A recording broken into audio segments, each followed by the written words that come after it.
he's that big, he's that, powerful, Right. and amazing. Right. You're kind of limiting God's ability there, right? And your own. Right. If you are connected to the Right. God within, when you truly connect to who you are as a daughter of God, this is what the work we will continue to do. You understand?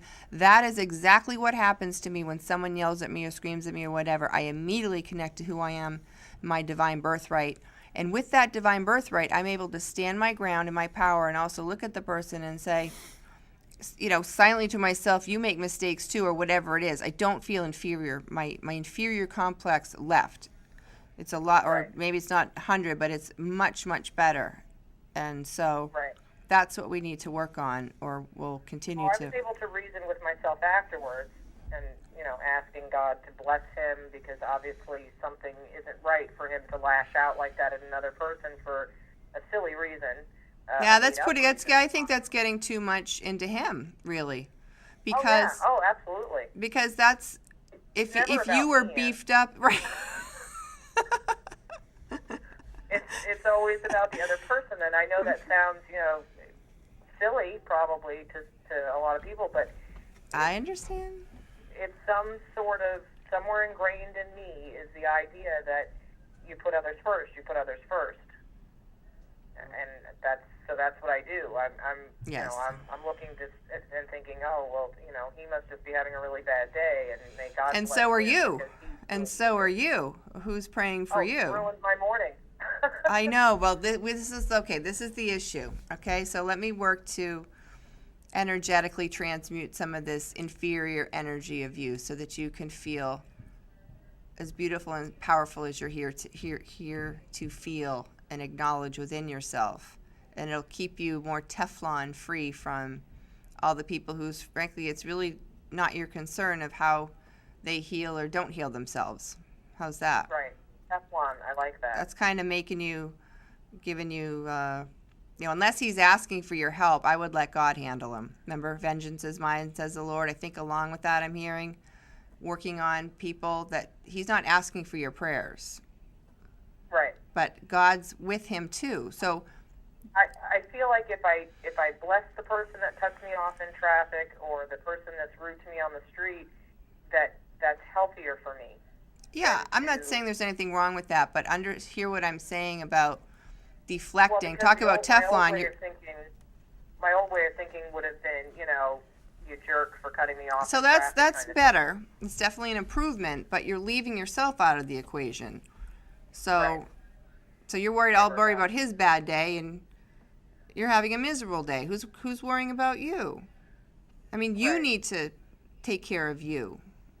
This is really fundamentally, I'm going to tune in and ask for some energetic transmissions healing for you to understand and shift on an energetic level that you are worthy and deserving of being equal in the eyes of God, and equally as and deserving of your own prayers, and have an understanding that you are not to be subordinate on any level. That's the embarrassment. When someone yells at me, like I said, when I'm parked in the wrong way, there's nothing in me that feels subordinate or guilty, because with forgiveness, or I'll move my car, but I don't buy into someone else attempting to project and blame their issues onto me. You can talk to me in a nice way. That's another thing, Kathleen. There is a heaven on earth coming. There will be a golden age. There is a level of compassion and understanding that I apply to other people, and when they don't apply it to me, I simply see them as people that don't apply compassion and understanding, and I don't let them ruin my day because I think they just don't get it yet. But I certainly don't let them humiliate me, because they're the ones that don't get it. In fact, there was this huge shift that happened to me, and someone said to me, I had a reader a while ago, a friend of mine does readings, and she was talking, she goes, Ann, it's really interesting how the first thing you say when people do that is, what is wrong with you? That's what I say, Kathleen. What is wrong with you? I don't say, what is wrong with me? Right. That's a big difference. And I'm not saying I'm just saying the energy of, I don't automatically think that I'm wrong, guilty. I think, why can't you, that's my immediate reaction, and then I go into transmuting that energy. But you see the difference? That's what I want to empower you to do. He's the one that's acting out of integrity. doesn't matter if you blocked his driveway. Could you be considerate and kind and say something nice? People, I mean, really, he's the one with the problem. Right. Why are you getting upset? I'm hopefully transmitting Right. some energy to you, but really, this is the truth here. And that's why I don't let people bother me anymore, because I just see them as someone that don't have an understanding of compassion. I'm not going to get upset over that or be embarrassed about that. They should be embarrassed, if anything. They're going to be a little provocative on this show. Seriously. We touched on that too a couple weeks ago. The fact that it's a need to be liked. I think we talked about the fact that my dad always said it didn't matter what other people thought, but his actions were different than what he said. Mm-hmm. Right. It appeared to me, from my perspective as a child, that although he said it didn't matter what other people thought of him, that he truly did care what other people thought of him. So it's a people-pleasing thing. It's a, I don't want anybody to not like me. I'll never see that man again. So whether or not he likes me should be completely inconsequential. You and whether or not... For whatever reason, that's not how I react. I want you to remember something. There is a spiritual way of living, and it includes compassion and kindness. And that's the spiritual law, if you will. And when anybody says anything to you, trying to attempt to shame you or ridicule you, I hope you automatically remember that this is a spiritual law, and they are not following it. Do you hear what I'm saying? They don't get it yet. So why should you get embarrassed about it? Right. I know this is still intellectual conversation we're having. I probably want to go into your third chakra and do some inner healing with it. But do you hear the words I'm saying? I do. It takes practice, but it's very helpful. There was someone that I was working with, and I work as a licensed nurse's aide a couple days a week. I've gone from full-time to very part-time. There was someone on the floor known as a bully, okay?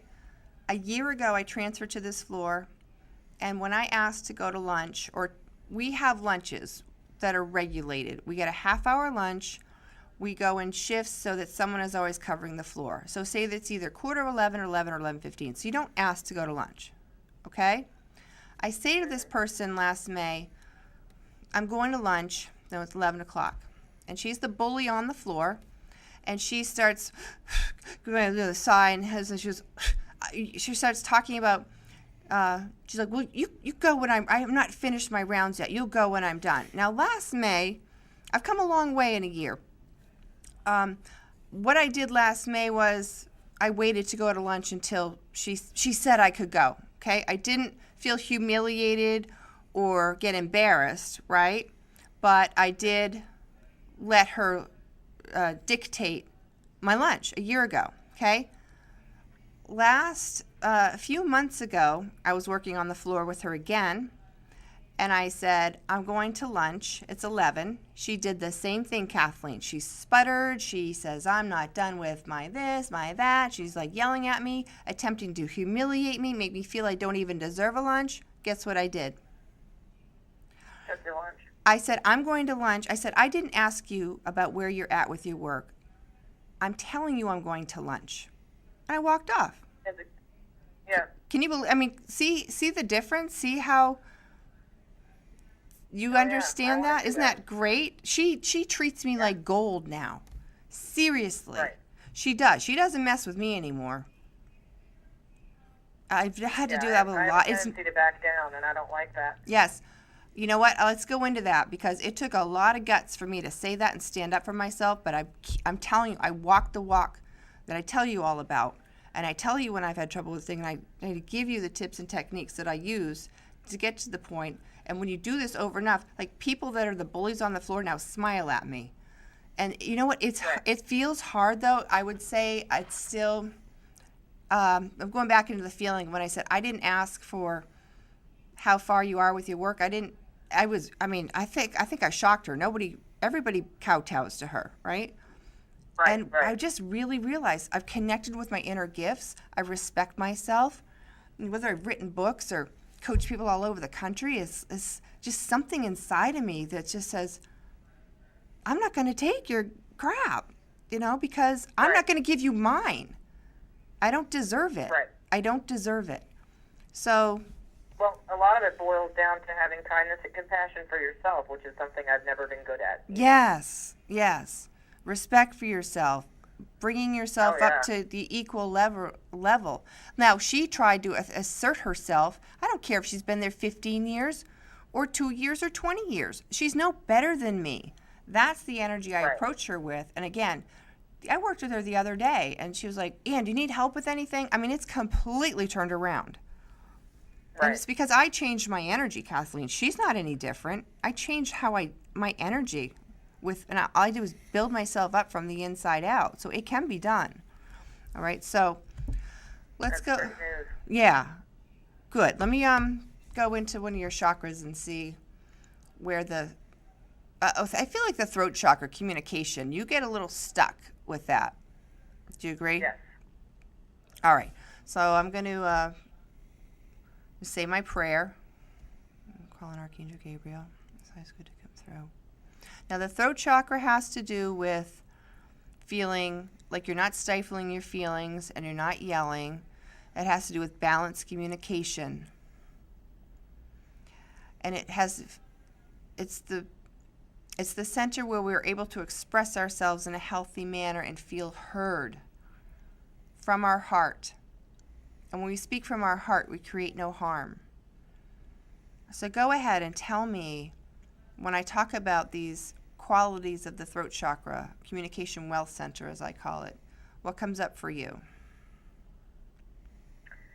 Well, I mean, I definitely, I don't ever want to harm someone with what I'm saying, but I know that I can react, and that, my own children have said to me at times, why are you angry with me? When I certainly didn't mean to sound angry, or, that hurt my feelings, and immediately now I'm backpedaling because certainly I didn't mean to hurt their feelings. So certainly communication and making sure that I am speaking from my heart and not causing any harm would be a true gift. Okay. For me and for my family. All right. Let me tune in for a minute, see what happens here.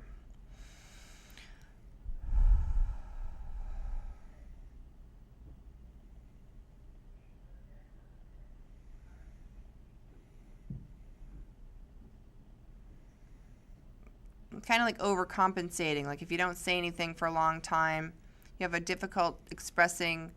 You don't want to come across as aggressive, and so there's a difference between being assertive and being aggressive. But you have a fear, if you will, of coming across as being too aggressive. So you understand when you're suppressing that on some level, inevitably, it's going to swing and erupt.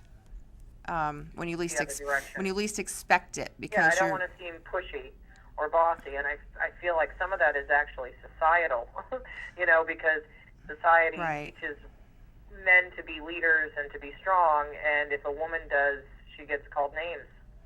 But what happens with that is while you're all suppressing all this stuff to the side, imagine it's not really going away. It's like pushing down a beach ball underwater, if you will. You following me? Right. So again, I'm going to ask for any kind of healing to come through as I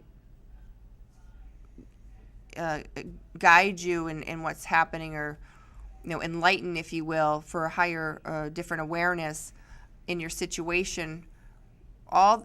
Every time I'm going to ask the great beings we're working with in your higher self to remind you every time you start to stifle your communication or expressions, thinking I'm just not going to say that, or I'm just this, doesn't matter. Understand, it's like you're just burying it, but it's not going away.